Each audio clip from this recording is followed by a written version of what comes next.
اعوذ باللہ من الشیطان الرجیم بسم اللہ الرحمن الرحیم۔ انبیاء کے بارے میں اور نبوت کے بارے میں کچھ عقائد پڑھیں گے، باقی جو رہ جائے وہ پھر اگلی دفعہ پڑھیں گے۔ وحی اور نبوت انبیاء کے لیے خاص ہے، جو اسے کسی غیر نبی کے لیے مانے کافر ہے۔ نبی کو خواب جو چیز بتائی جائے وہ بھی وہی ہے، اس کے جھوٹے ہونے کا احتمال نہیں۔ ولی کے دل میں بعض وقت سوتے یا جاگتے میں کوئی بات القاء ہوتی ہے، اس کو الہام کہتے ہیں، اور وہی شیطانی کہ القامن من جانب شیطان ہو، یہ کاہن، ساحر یا دیگر کفار و فساق کے لیے ہوتی ہے۔ نبوت کسبی نہیں کہ آدمی عبادت و ریاضت کے ذریعے سے حاصل کر سکے، بلکہ محض عطائے الہی سے ہے کہ جسے چاہتا ہے اپنے فضل سے دیتا ہے۔ ہاں، دیتا اسی کو ہے جسے اس منصب عظیم کے قابل بناتا ہے، جو قبل حصول نبوت تمام اخلاق رذیلہ سے پاک اور تمام اخلاق فاضلہ سے مزین ہو کر جملہ مدارج و ولایت طے کر چکا ہوتا ہے، اور اپنے نسب و جسم، قول و فعل، حرکت و سکنات میں ایسی بات سے منزہ ہوتا ہے جو باعث نفرت ہو۔ اسے عقل کامل عطا کی جاتی ہے، جو اوروں کی عقل سے بدرجہ زائد ہوتی ہے۔ کسی حکیم یا کسی فلسفی کی عقل اس کے لاکھوں حصہ تک نہیں پہنچ سکتی۔ اللہ اعلم حیث یجعل رسالتہ، ذالک فضل اللہ یعطیہ من یشاء واللہ ذو الفضل العظیم۔ اور جو اسے کسبی مانے کہ آدمی اپنے کسب و ریاضت سے منصب نبوت تک پہنچ سکتا ہے، کافر ہے۔ جو شخص نبی سے نبوت کا زوال جائز جانے وہ کافر ہے۔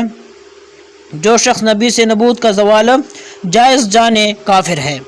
نبی کا معصوم ہونا ضروری ہے، اور یہ عصمت نبی اور ملک کا خاصہ ہے کہ نبی اور فرشتہ کے سوا کوئی معصوم نہیں۔ اماموں کو انبیاء کی طرح معصوم سمجھنا گمراہی اور بددینی ہے۔ عصمت انبیاء کے معنی یہ ہے کہ ان کے لیے حفظ الہی کا وعدہ ہو، یا جس کے سبب ان سے صدور گناہ شرعاً محال ہے، بخلاف ائمہ اکابر اولیاء کہ اللہ عز و جل انہیں محفوظ رکھتا ہے، ان سے گناہ ہو نہیں، اگر ہو تو شرعاً محال بھی نہیں۔ انبیاء علیہ السلام شرک و کفر اور ہر ایسے امر سے جو خلق کے لیے باعث نفرت ہو، جیسے کذب و خیانت، جہل و غیرہم صفات ذمیمہ سے، نیز ایسے افعال سے جو وجاہت اور مروت کے خلاف ہے، قبل نبوت اور بعد نبوت بالاجماع معصوم ہے، اور کبائر سے بھی مطلقاً معصوم ہے، اور حق یہ ہے عمداً صغائر سے بھی قبل نبوت اور بعد نبوت معصوم ہے۔ اللہ تعالیٰ نے انبیاء علیہ السلام پر بندوں کے لیے جتنے احکام نازل فرمائے، انہوں نے وہ سب پہنچا دیے۔ جو یہ کہے کہ کسی حکم کو کسی نبی نے چھپا رکھا، تقیہ یعنی خوف کی وجہ سے یا کسی اور وجہ سے نہ پہنچایا، یا قدر رکھنے والا بھی کافر ہے۔ احکام بلیغیہ میں انبیاء سے سہو نسیان محال ہے۔ ان کے جسم کا برس و جزام وغیرہ ایسے امراض سے جن سے تنفر ہوتا ہے، پاک ہونا ضروری ہے۔ اللہ عز و جل نے انبیاء علیہ السلام کو اپنے غیوب پر اطلاع دی۔ زمین و آسمان کا ہر ذرہ ہر نبی کے پیش نظر ہے، مگر یہ علم غیب کی خبر ان کے لیے کیا ہے؟ اللہ کے دیے ہوئے سے ہے، لہٰذا ان کا علم عطائی ہوا، اور علم عطائی اللہ عز و جل کے لیے کیا ہے؟ محال ہے کہ اس کی کوئی صفت، کوئی کمال کسی کا دیا ہوا نہیں ہو سکتا، بلکہ ذاتی ہے۔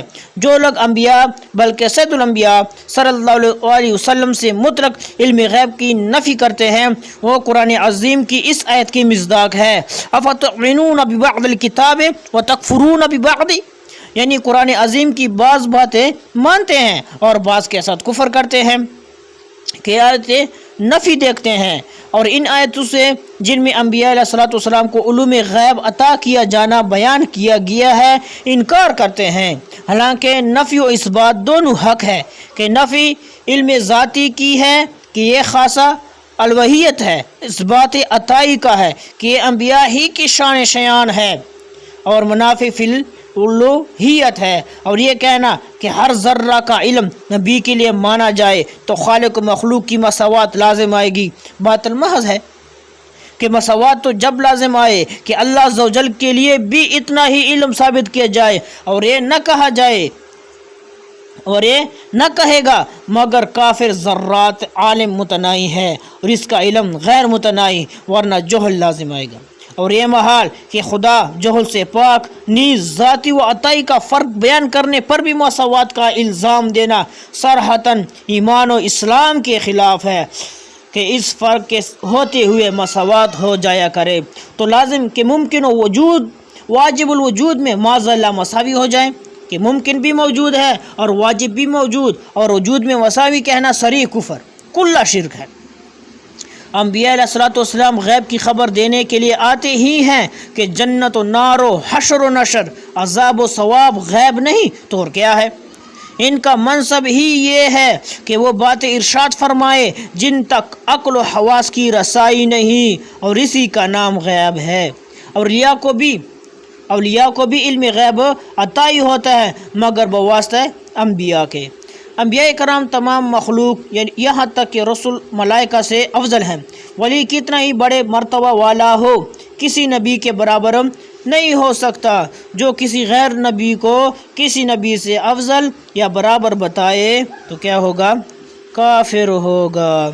حضرت آدم علیہ الصلوۃ والسلام کو اللہ تعالیٰ نے بغیر ماں باپ کے مٹی سے پیدا کیا اور اپنا خلیفہ کیا اور تمام اسماء مسمیات کا علم دیا، ملائکہ کو حکم دیا کہ ان کو سجدہ کرے، سب نے سجدہ کیا۔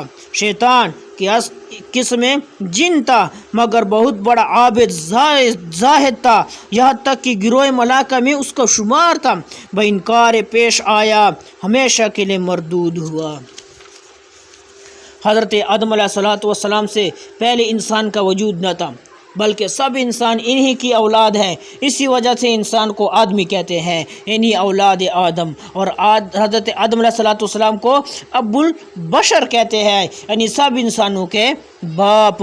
سب سے پہلے نبی حضرت آدم علیہ الصلوۃ والسلام ہوئے، اور سب سے پہلے رسول جو کفار پر بھیجے گئے حضرت نوح علیہ الصلوۃ والسلام ہے۔ انہوں نے 950 برس ہدایت فرمائی کہ ان کے زمانہ کے کفار بہت سخت، ہر قسم کی تکلیفیں پہنچاتے، استہزاء کرتے۔ اتنے عرصے میں گنتی کے لوگ مسلمان ہوئے۔ باقیوں کو جب ملاحظہ فرمایا کہ ہرگز اصلاح پذیر نہیں، ہٹ دھرمی اور کفر سے باز نہ آئیں گے، مجبور ہو کر اپنے رب کے حضور ان کے ہلاک ہونے کی دعا کی۔ طوفان آیا اور ساری زمین ڈوب گئی، صرف وہ گنتی کے مسلمان و ہر جانور کا ایک ایک جوڑا جو کشتی میں لے لیا گیا تھا بچ گئے۔ انبیاء کی کوئی تعداد متعین کرنا جائز نہیں کہ خبریں اس باب سے مختلف ہیں، اور تعداد معین پر ایمان رکھنے میں نبی کو نبوت سے خارج ماننے یا غیر نبی کو نبی جاننے کا احتمال ہے، اور یہ دونوں باتیں کفر ہیں۔ لہٰذا یہ اعتقاد چاہیے کہ اللہ کے ہر نبی پر ہمارا کیا ہے؟ ایمان ہے۔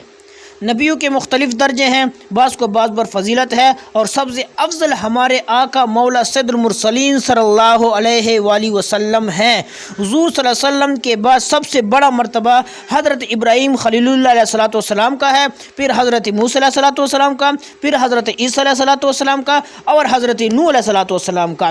ان حضرات کو مرسلین اولو العزم کہتے ہیں، اور یہ پانچوں حضرات باقی تمام انبیاء و مرسلین، انس ملک، جمیع مخلوقات الہی سے کیا ہے؟